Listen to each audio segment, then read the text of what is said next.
So thank you so much for inviting me for LiliCon. It's my first LiliCon, but I'm already feeling home thanks to the harming hospitality that you have here. Thank you so much for organizing and for inviting me to talk about my game, my dream game that I began to design back in 2017. So it was before the pandemic, and it's a game about an outbreak that's going on Brazil. So Stefan, just to be sure, and that we are in LiliCon, during the make of the game, I did not summon accidentally COVID-19. So it was not my fault, but I did not predict anything. My background is microbiology. We talk about outbreaks every day during the lab. We did not predict that it was coming on COVID-19, but just be sure that it's not my fault that COVID-19 happens.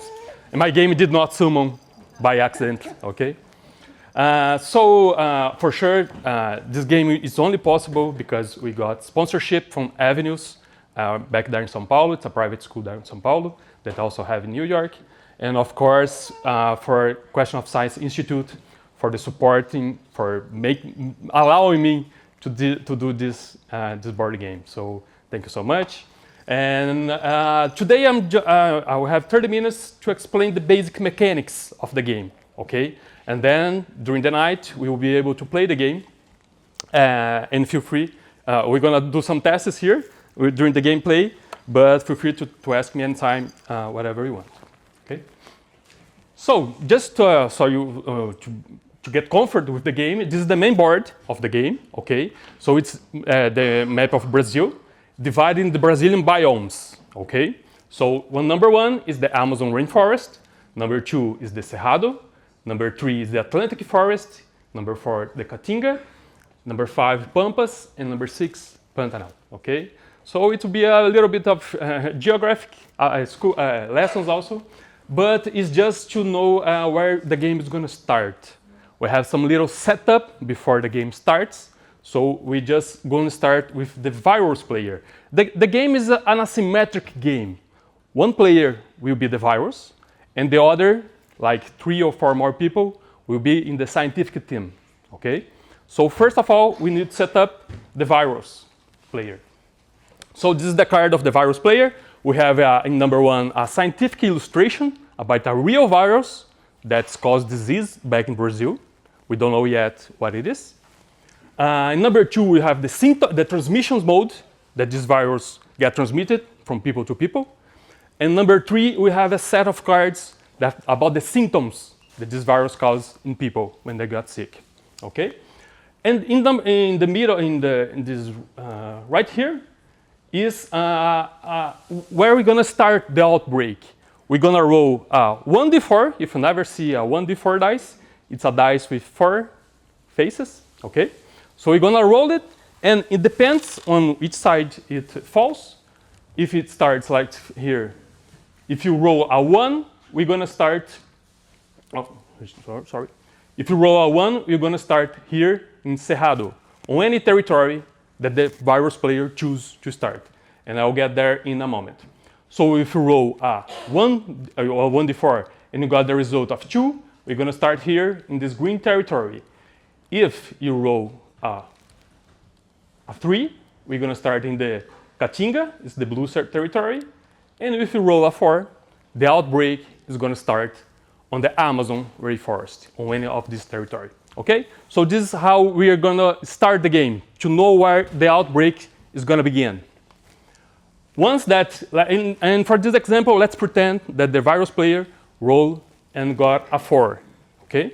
So we're going to start here in the Amazon forest. Next, he's gonna play another set of 1d4 and d4 dice, and n is the number of players that is playing as the scientists. So for example, if there are 2 scientists in the opposite team, in the scientific team, he's gonna take 2 dice of 4 faces and roll it. That's gonna determine how many infections mark he's gonna start the outbreak. So let's pretend that this is an example. There are 2 other people playing in the scientific team, and he rolled a 4 and a 2. Summing up everything else, we have 6 infection markers that we're going to start the outbreak in Brazil in any of this territory that the virus player wants to start it, okay? So let's pretend that he decides to put 4 infections marker here. Every time that there is 4 infection mark in only one territory, an outbreak event begins, meaning that the virus player can decide to put anywhere around this territory that makes board with this territory. He can put another infection marker in any of this territory that makes border with it, okay? So the player decides to put one infection marker here and another infection marker here, okay? Simple enough, okay, okay. We're gonna, during the gameplay, you're gonna see that it's gonna be easier, but this is the basic rules of the game. And then he's gonna start to make some points according to the number of the territories that have at least one infection mark on it. Meaning that in this situation, he already started the game with 3 points because there's at least one infection mark in this territory, in this one, and this one. The victory condition of the virus is to achieve 20 points, meaning he's completely dominated the Brazilian territory, and the scientists fail to contain the outbreak, okay? So this is the victory condition for the virus, and you see that's a very dangerous situation here. We can no longer hold the outbreak. And now let's talk about the scientist team, the guys that we want to win the game, okay? And just to be clear, when I was thinking about the game, I was thinking introducing in a classroom. So the game takes about 40 minutes to play. Of course, the teacher and professor are going to play as the virus, and the students are going to play as the scientists, because we want the students to beat the professor, the teachers, okay? As you can see, it's still in Portuguese, some cards, but that's not a problem for here, because we are using this to teach this kind of thing in Brazilian schools. But this is a doctor, and this is a researcher. The characters are based on real scientists that we have in Brazil, okay? So this is Carlos Chagas. He just discovered an entire circle of the Chagas disease back in Brazil. He knows the vector, he knows the disease, he knows how everything back in Brazil. He is still a big figure there. And this is Berta Lutz. She's a powerful woman that stood up for women that can vote back in Brazil. She was also a brilliant biologist who worked with frogs. Doesn't mean, but she got recruited to fight virus now. But she used to work with frogs back in Brazil. And she's also very supportive for education out of the schools. So she was very active role doing that, doing kind of scientific dissemination back in Brazil, okay? Here we have the scientist role, so in the number 1, the doctor and the researcher, and they have some research power here, and they have heal powers, okay? One of them is going to start with one power, the other going to start with the other power. And these are the possible actions that they can take during the gameplay. They can walk, they can do some research, and then can heal people, okay? And so let's pretend where the scientist is going to start the game. We already saw what the virus is going to start, how the virus is going to start the game. Here, the scientific team is going to choose between 4 cards. We're going to shuffle a deck of cards about real institutions back in Brazil. So this is a representations of real research institutes back in Brazil. This is Fiocruz. This is University of Brasilia. Just because I'm from there and don't have anything to do with it. This is another university in Cerrado, in Brasilia. This is in the Caatinga, this is in Northeast. This is the Brasilia representation. And this is University of Manaus in the Amazon rainforest, okay? So they're gonna blind pick one of these cards, and they're gonna start where it says, where we have these little black dots here. So for example, if the doctor reveals the Mata Atlântica, it's the green territory, he's going to start right here where the black dot is, where the institution takes place, okay? And for example, the researcher got the Amazonian rainforest card, she's going to start here, okay? So this is the basic setup to start the game. And the win condition of the scientist team, the scientific team, is to review all the 4 symptoms cards and all the transmissions cards that I've shown you in the virus that we are playing here, okay? So how they're gonna do this? We're gonna go step by step in a turn. That's a real turn in the game, okay? So let's pretend that our researcher, the researcher is here, and she has every turn that is her turn, she has 2 action points to spend it. So where there are no viruses, she cannot do anything because she have to have access to the virus, to the people that are infected with the virus, okay? So she have to study that. So she can walk, she's gonna spend 1 action point just to walk there where there's an infection mark. And then she has a research power of 1. And she had no heal powers yet, okay? So she can perform a research in that territory. To make a research, she's gonna review a research card from a deck of research cards, okay? So she's gonna spend another action to do this kind of research. And why it's so important to do research? Because if she collects 3 research cards, she can exchange for a symptom card. And if she collects 4 research cards, she can exchange for a transmission card. And that's the goal of the game, to review all these 4 symptoms cards and all the 4 transmissions cards, okay? So that's how she works in the game. Now the doctor. The doctor also had 2 action points to spend it. He is in a territory that there are no infection marks here, so he have to walk in a territory that has some infection mark. He's going to spend 1 action point, and then he had no research power, but the doctor has 1 heal power. And the heal power, when he spends 1 action point, he's going to remove 1 of the infection mark in that location. He's that, okay? And with that, he also can exchange. He can exchange 4 infection mark for a research card, for a symptom card, or 6 infection marker for a transmission card. That's how the game basically works, okay? And of course, every time they review a symptom or a transmission, there will be some bonus points here for them. In this case, it's a +1 heal power. So the +1 heal power gonna make the doctor gain another power. So every time he performs an action, like here in this example, if he has 2 heal powers, with only 1 action, he would take 2 of these infection marks, okay? And the same thing goes if he acquires some research power. Remember that he has no research power in the beginning of the game. But if he reveals a card that adds +1 to the research power, he now can start doing some research during the field. So he will be able to decide, oh, well, I don't want to heal this infection mark. I want to do some research about the virus. So he can do. Okay? And the same thing goes for the researcher.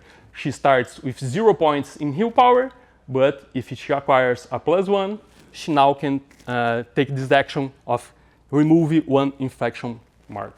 Okay? And it's capped for 1 in the heal power for her, and it's capped for 1 for the research power for the doctor. Because we're an outbreak and everybody needs to do everything to heal the people, okay? And now, this is the thing that got me here, really. Because the game is, okay, we are fighting a virus. But scientists, during this time of pandemic, this time of outbreaks, also have to fight another thing that's even worse, or at least equal worse than the virus. That are breaking news, okay? So this is the first time that I'm gonna present the breaking news mechanic. It will be in LiliCon, and it will be my pleasure if you give some feedbacks about these mechanics, okay? So you'll be the beta tester for the breaking news mechanic. So how it works, this breaking news mechanics, okay? Every time the scientist team reveal a symptom or a transmission card, a breaking news will occur, okay? So a breaking news card will pop up, and like this one, vaccine causes autism. And it's already on WhatsApp. WhatsApp is a big thing in Brazil, okay? It's not even in the newspapers anymore. It's already in our WhatsApp groups, okay? And here is, is where it comes the FLICC framework, okay? For you who don't get familiar with the FLICC framework, it is a model used to identify and categorize the most common rhetorical tactics used in science denial and misinformation, okay? So it works for every kind of science misinformation or denial. It was proposed by John Cook from the University of Melbourne, and it was based on the work of Mark Hoffenagel from the Washington University, also here in USA, okay? Mark used to have a science blog called Denialism. I don't know if the last post of him was by 2017, and he no longer runs the blog, okay? But he proposed it in the blog, and then John Cook took his idea, and okay, let's put some words to an anagram for this kind of thing. And FLICC goes for fake experts, for logical fallacy, for impossible expectation, for cherry picking, and for conspiracy theory. Okay? So this is the FLICC framework that he came about. We have some text here with the meaning of each card for the fake expert, for definition for fake experts, and some example here that we are not able to read here, but with the cards in our hands, it should be. Okay? So now, the scientists have to decide it. Okay, these breaking news cards, to which of the FLICC framework it belongs. You have to classify now every time breaking news pop up during the game, okay? And this is, of course, this is, as I told you in the beginning, it was thinking about in a classroom disposition. So probably the game will run for like 30 to 40 minutes. And by the final of the first thing they have to do is we divide it in two classes. For the first class, we're gonna just play the game to make fun, because it should be a fun activity to do. They don't have to read a lot, they don't have to, they have to make some decisions.